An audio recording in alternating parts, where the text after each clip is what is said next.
Assalamualaikum warahmatullahi wabarakatuh.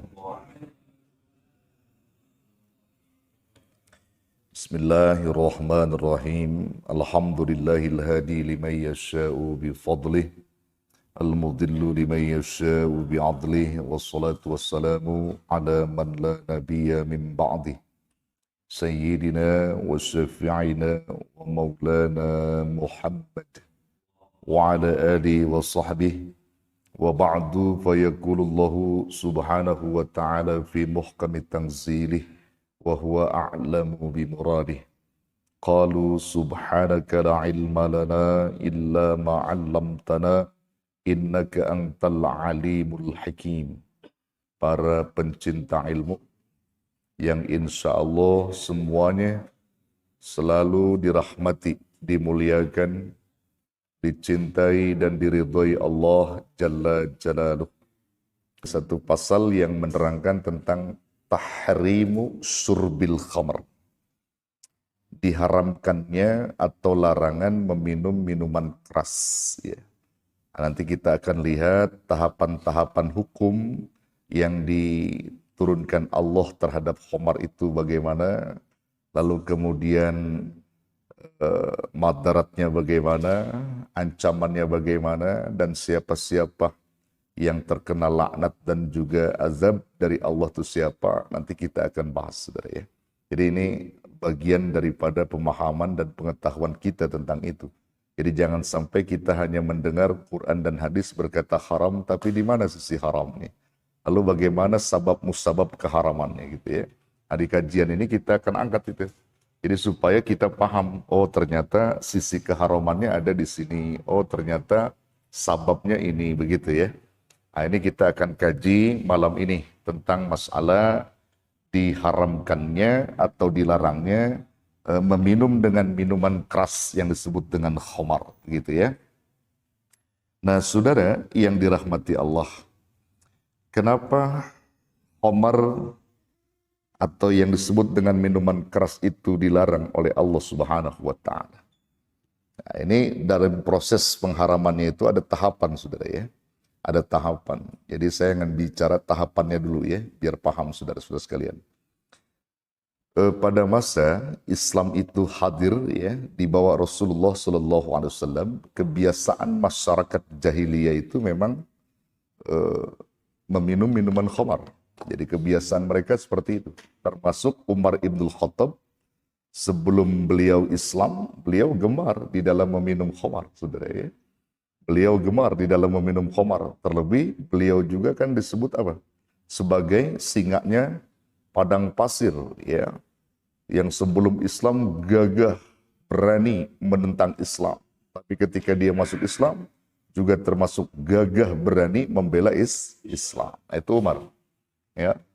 Nah, jadi ternyata Allah Subhanahu wa Ta'ala mengutus Rasulullah sallallahu alaihi wasallam dengan latar belakang yang sama-sama dimaklumi ya, bahwa kota suci Mekah atau kota Mekah ketika itu ya, Bakkah, itu masyarakatnya itu masyarakat yang keras ya, memiliki jiwa yang keras, watak yang keras gitu. Maka diturunkannya Rasulullah di situ diutus ya.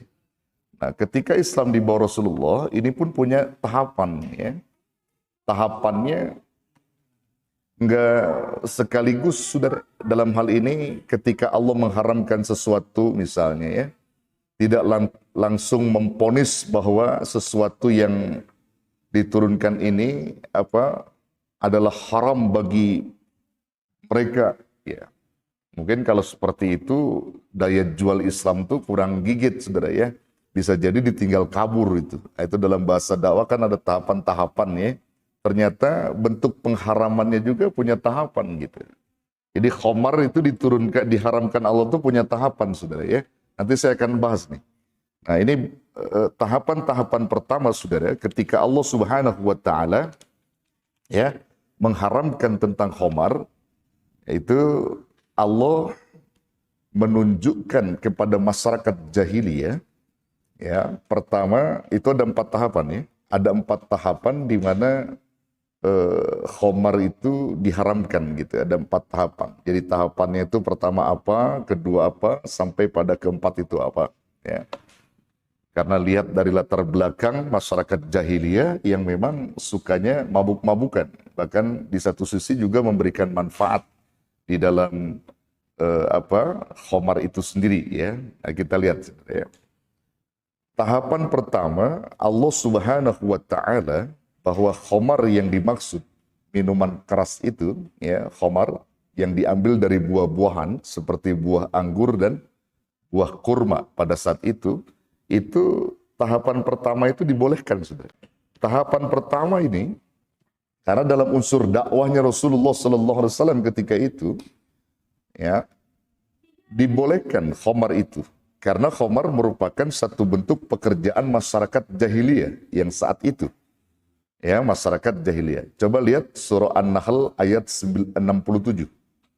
Dalam surah An-Nahl turun ayat ini yang membolehkan khamar itu bagi masyarakat jahiliyah. Nah, ini tahapan pertama ya. Tolong catat nih, tahapan pertama. Ketika Allah berfirman, wa qala ta'ala wa min thamaratin nakhili wal a'nabi tattakhiduna minhu saqara wa rizqan hasana inna fi dzalika la'ayatan liqaumi ya'qilun. Nah, itu surah An-Nahl ayat 67. Coba lihat nih bahasa Allah luar biasa nih yang perlu kita renungi ya. Ya, wa min thamaratin nakhili wal a'nabi, dan di antara buah-buahan dari buah kurma, an-nakhil. Nakhili itu buah kurma. Wal a'nabi, dan buah anggur. Tattakhiduna minhu saqara. Kamu buat minuman yang memabukkan dari buah itu. Jadi dari buah kurma dan buah anggur kamu buat minuman yang memabukkan. Ya, minuman yang memabukkan itu sebagai mata pencarian kamu, sebagai ladang kamu, pekerjaan kamu pada saat itu. Ya, kamu buat minuman di situ, minuman yang memabukkan. Dan di satu sisi juga, buah kurma dan anggur itu juga warizqan hasanan. Membawa rizki yang baik bagi kalian. Jadi ada yang dibuat minuman, ada yang dijadikan rizki buat dagang begitu, dari buahnya dan seterusnya. Sehingga menjadi penghidupan masyarakat jahiliyah kita ketika itu. Inna fi dzalika, sesungguhnya yang demikian itu la ayatan liqaumi ya'qilun. Terdapat tanda-tanda kebesaran Allah. Bagi siapa? Bagi kaum yang berakal atau yang berfikir. Nah, ini dengan kalimat yaqilun, sesungguhnya manusia itu harusnya paham. Jadi buah kurma dan anggur yang seyogyanya itu diambil manfaatnya, bukan dijadikan madarat gitu. Kalau orang berakal. Ini bahasa Allah nih. Jadi kalau Allah menutup dengan kata la ayatil liqaumi yaqilun, ada tanda-tanda kebesaran Allah bagi orang yang berakal dan berfikir. Jadi kalau orang yang berakal yang berfikir nggak mau buah kurma dan anggur itu dijadikan minuman yang memabukkan, justru orang yang berakal dan berfikir itu adalah buah anggur dan kurma itu justru dijadikan sebagai rezeki yang baik bagi dia dari Allah, sehingga dia jual belikan misalnya. Dia tidak salah gunakan kalau dia berpikir, dia berakal. Tapi lagi-lagi saat itu khamar itu dibolehkan. Saat itu, saudara, saat itu ya. Karena masyarakat jahiliyah itu memang doyannya itu.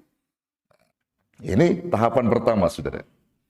Kemudian ketika manusia sudah banyak yang mereka jadikan pencarian, ya, buah kurma dan anggur itu dijadikan bahan minuman keras dan juga sebagai bahan dagangan mereka, ya, terus bertahap. Pada tahap yang kedua turunlah ayat untuk menjauhkan diri dari khamar, ya, untuk menjauhkan diri dari khamar, karena khamar itu banyak madaratnya, artinya madaratnya lebih besar daripada maslahatnya atau manfaatnya. Ini ayat berikutnya. Ya, surah berikutnya turun ya tentang sesuatu yang disebutkan Allah bagi masyarakat ketika itu untuk menjauhkan diri dari khamar, karena khamar itu madaratnya lebih besar daripada manfaatnya. Itu ada dalam surah Al-Baqarah ayat 219. Saudara ya. Ayat 219. Ini ayat untuk menjauhkan diri. Menjauhkan diri aja dulu. Menjauhkan diri. Ini hukum untuk menjauhkan diri. Pertama dibolehkan, kemudian jauhkan olehmu. Khamar itu. Suruh jauhin. Surah Al-Baqarah 219. Apa kata Allah?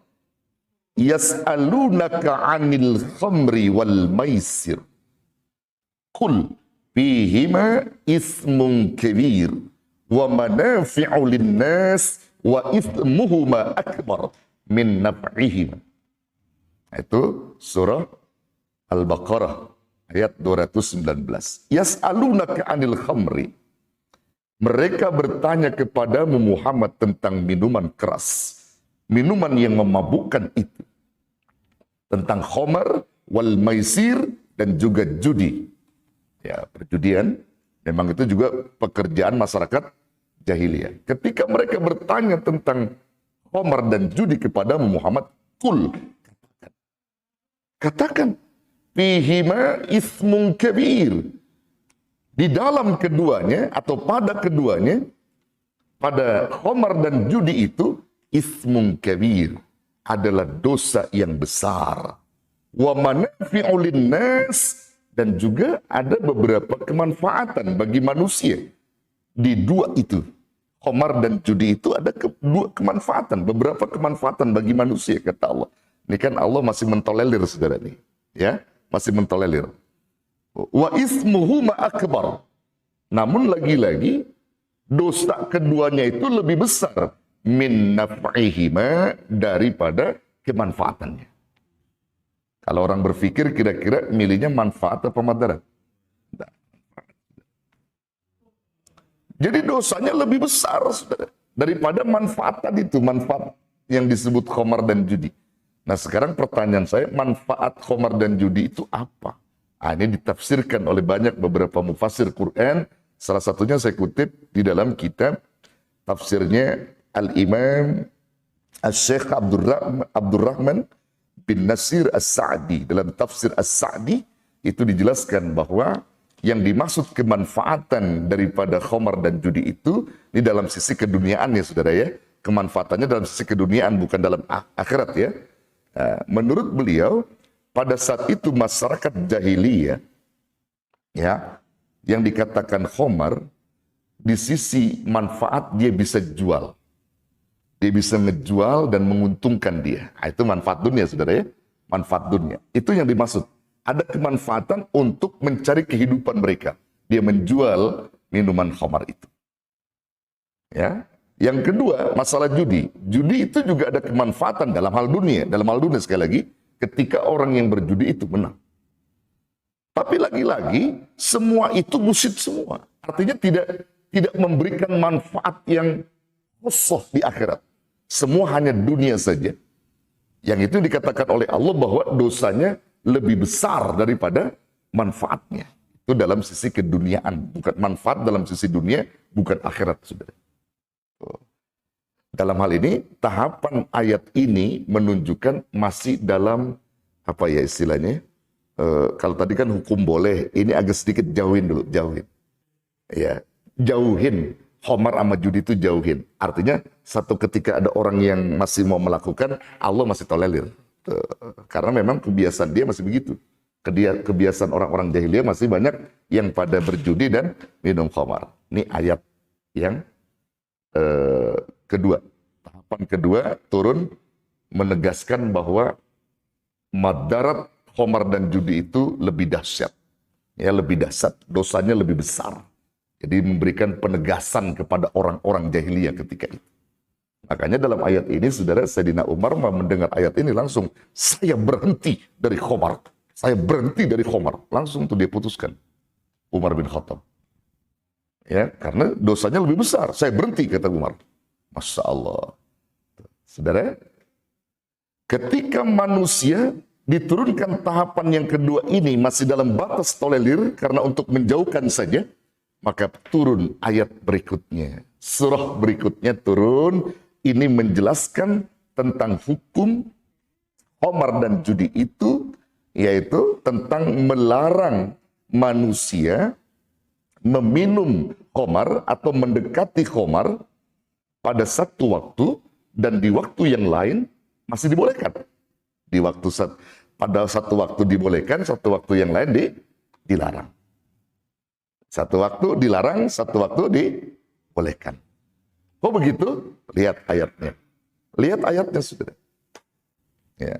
Ini jangan bicara sekarang, saya bilangnya boleh nih Kiai. Jangan bicara sekarang. Ini saya lagi bicara tentang tahapan hukum, ya. Tahapan hukum biar antum paham nih, jangan salah pikiran ya. Nah, ini bicaranya tahapan hukum pada zaman itu, ketika itu turunnya Quran. Nah, ayat ketiga ini ya, tahapan ketiga melarang manusia mendekati khamar pada satu waktu ya, dan dibolehkan untuk mendekati pada satu waktu gitu ya. Itu ada dalam surah An-Nisa ayat 43. Nah, bukan surah An-Nisa ayat 43. Di situ apa? Allah berfirman, "Ya ayyuhalladzina amanu la taqrabus sholata wa antum sukara." Hai orang-orang beriman, jangan kau dekati salat sedang kamu dalam keadaan mabuk. Hatta ta'lamu ma taqulun, hingga kamu mengerti apa yang kamu ucapkan. Artinya kalau kamu sadar, kalau kamu udah selesai mabuk, udah nggak ada, hilang akalmu, ayo boleh dekati salat. Di satu sisi Allah melarang dekati salat. Dalam hal ini khamar jangan didekati. Karena kamu akan kacau pikiran. Kamu sholat nggak boleh. Ya. Hingga benar-benar kamu mengerti apa yang kamu ucapkan. Selesai daripada mabuk kamu itu, udah beres mabuk kamu, sholat. Ini hukum, Pak. Ya. Ternyata, saudara, disinilah kecerdasan akal manusia. Ya, begitu melihat tahapan-tahapan mulianya Allah mendatangkan Rasulullah Sallallahu Alaihi Wasallam melalui ayat-ayat sucinya yang tidak memponis sekaligus tentang hukum haramnya, tapi ada beberapa tahapan agar manusia itu berpikir bagaimana Allah sesungguhnya memiliki sifat yang amat sangat sayang kepada manusia. Nah, begitu pada tahap yang keempat baru diponis sama Allah. Dan tahap yang keempat inilah yang sesungguhnya sampai saat ini yang kita gunakan. Tahap yang keempat ini, jangan bicara tahap pertama, kedua, ketiga. Tapi tahap yang keempat inilah yang sesungguhnya kita gunakan sampai saat ini. Sehingga tidak ada lagi hukum-hukum yang mengatakan bolehnya.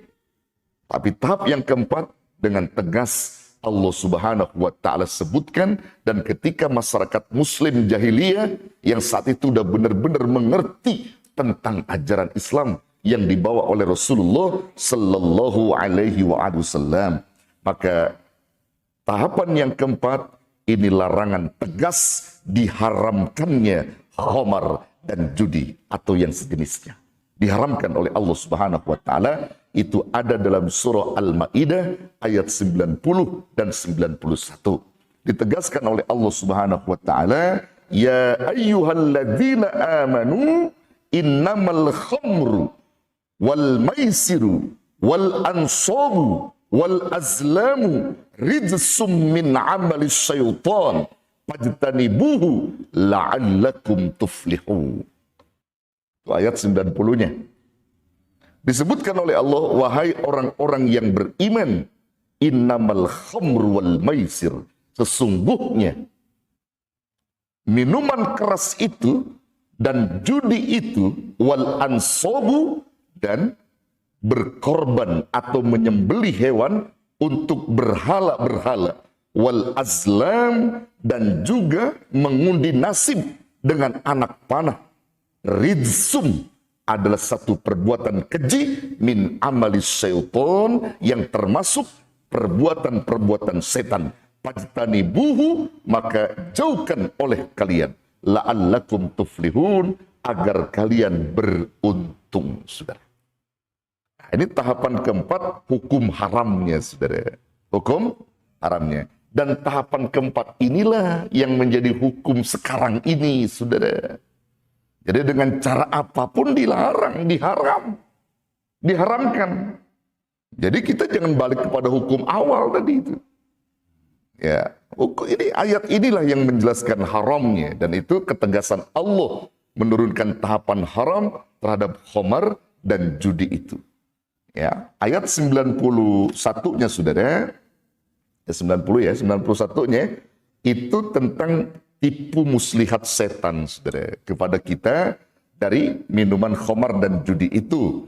Disebutkan oleh Allah Subhanahu wa taala di ayat 91-nya, innama yuridu syaitanu ayyuqi'a bainakumul adawata wal baghdha'a fil khamri wal maisir wa yasuddakum an dzikrillah wa anis salati fahal antum muntahun.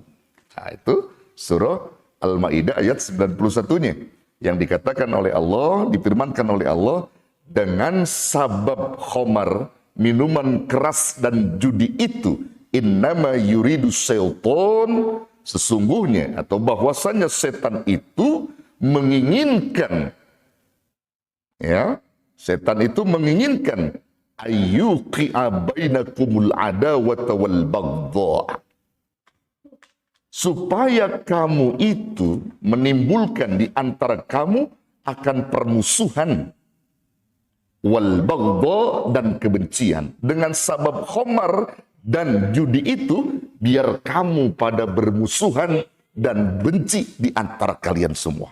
Setan kerjaannya Saudara. Coba lihat. Orang mabuk pada ribut nggak? Ribut.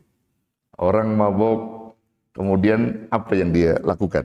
Semuanya jadi madarat. Ya, atau lagi judi. Orang kalah judi ribut nggak? Ribut. Habis nggak kira-kira? Kalanya habis. Itu udah tanda Saudara.